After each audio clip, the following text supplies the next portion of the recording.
Okay, so 650 Ti boost.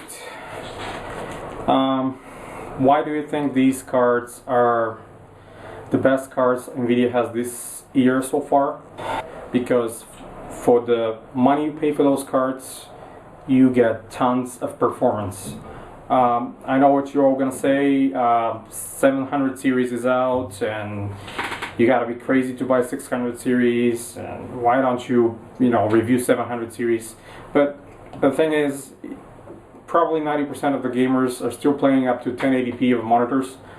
So 650 Ti boost, especially two of them, it's plenty of power to deliver a comfortable 60 FPS gaming on pretty much every game today. The cards I have today are from MSI, and this is their TwinFrozr edition of cards. Why do I think MSI has probably the best cooling solution today, and why did I pick those MSI cards instead of any of the other brands, ASUS, EVGA, any of those? First of all, I'm pretty happy with MSI in the long run. I'm having a lot of MSI hardware, including motherboards, a lot of video cards throughout the years, actually more than 10 years. I actually have right here one of the first cards I have from MSI. This is my old trusty MSI GeForce 4 4800 Ti. This is how far back MSI innovation goes when it comes to cooling solution for video cards, and when it comes to better performance and silence. This was one of the few custom-made cooling solutions back in those days. I'm talking about 10 years ago, that actually delivered better cooling solution for the video cards, and it was significantly quieter. And the way this cooling was made by MSI was actually the fan is offset from the core, and right on top of the core there's a number of fins that are actually copper fins. They have a direct contact with this plate over the core, and the fan blows over the fins and also air out this top portion of the card. Even the back side of this card actually has a back plate. This was a great card for the day back in the days. This is a pure 4800 GeForce 4 Ti that I have for more than 10 years, and it's still actually working.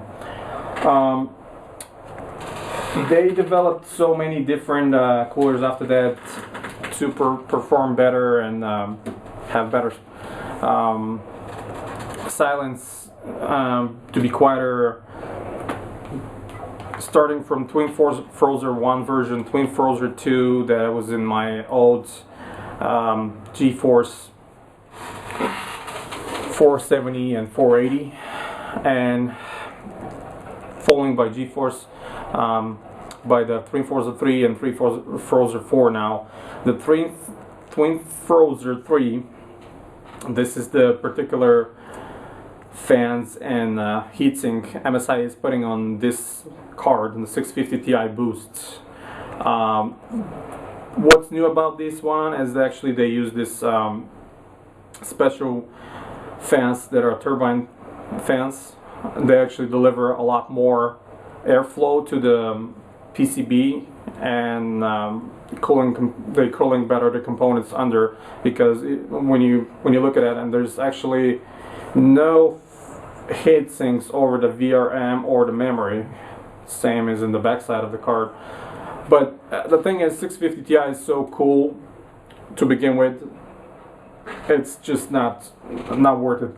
Put all that heat sinks into the PCB and make it more expensive.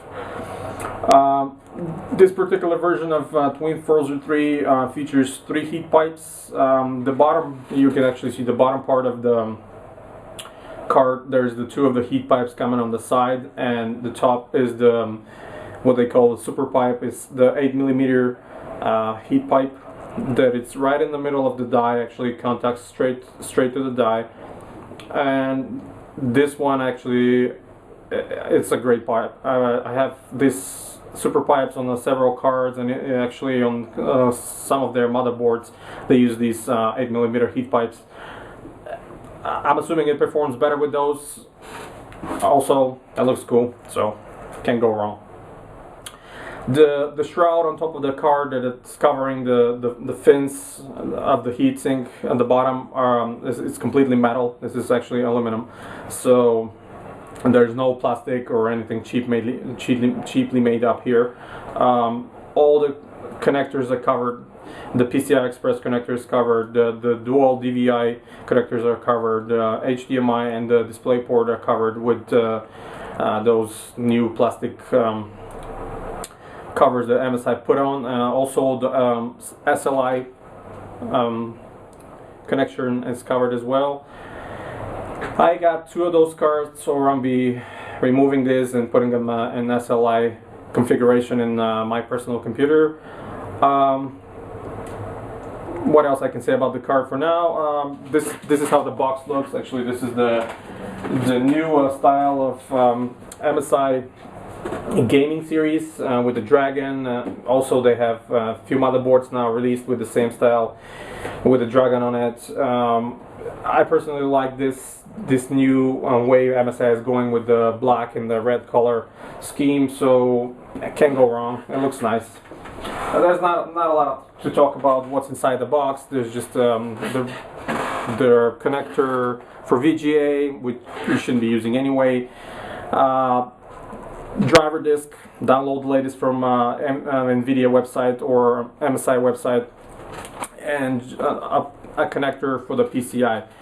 Another good thing about this card is it uses only one 6-pin PCI connector. That speaks for itself. It doesn't require you to have a super beefy power supply to run those. Even with 2 cards, power supply around 650-700 watts will be plenty, even if your CPU is fairly clocked. The computer I'm going to install those, it's my old desktop. The reason I'm installing this in an old 1st generation i7 920 clock on 4 GHz is that probably large percentage of the gamers out there are still using 1st, 2nd generation i7s. 90% of the gamers out there are still using 1st, 2nd generation of Intel's i7 or i5, and it's good enough for gaming. There's not enough difference between the latest generations and the 1st generations of i7s in order to make you upgrade to later generation if you only play games.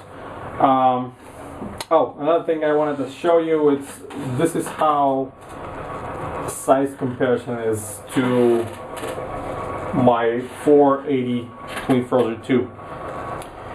As you can see, the new card is a lot smaller, but better performance. It's more powerful. The cooling solutions is better. The fans are better. The heatsink, the weight is better.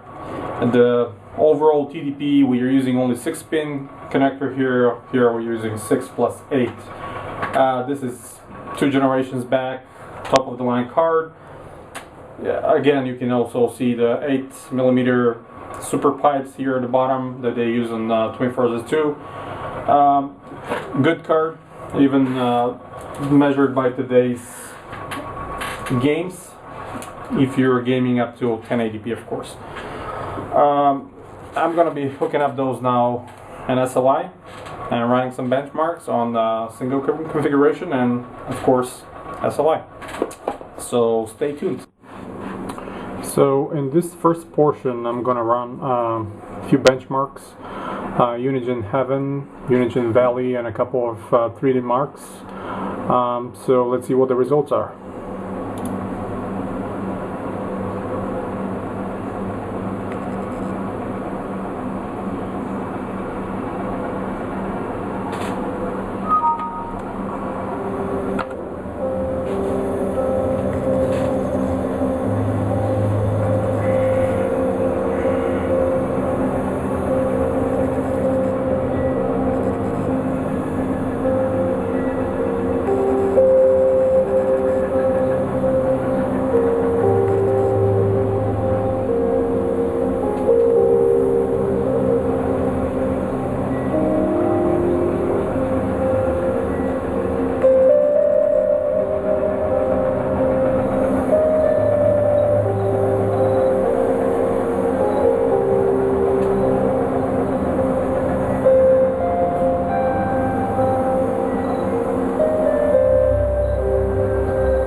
So in this first part, I just showed you guys a couple of benchmarks. Unigine Valley, a couple of the benchmarks in the Metro 2033, and in Metro Lost Light. Also the benchmark in Batman Arkham City. Interesting enough, actually the temperature right now in the room is about 28 degrees, which is pretty hot. Both cards stayed quite cool under this temperature. The maximum temperature in the bottom card, which is closer to the power supply, and it gets a little bit hotter because it doesn't get enough airflow down there, reached 73 degrees. And the upper card, which is a little bit cooler and gets a little bit more airflow, reached the maximum of 68. And even with those temperatures, both cards were completely silent. The fans on the hottest card did not reach even 49 degrees. And goes my phone. Sorry, 49%. So absolutely silent. Temperature within normal, considering the room temperature. And in the second part, I'm gonna show some of the actual gaming. Crysis 3, Bioshok, Farcry 3, and a couple other games. So stay tuned.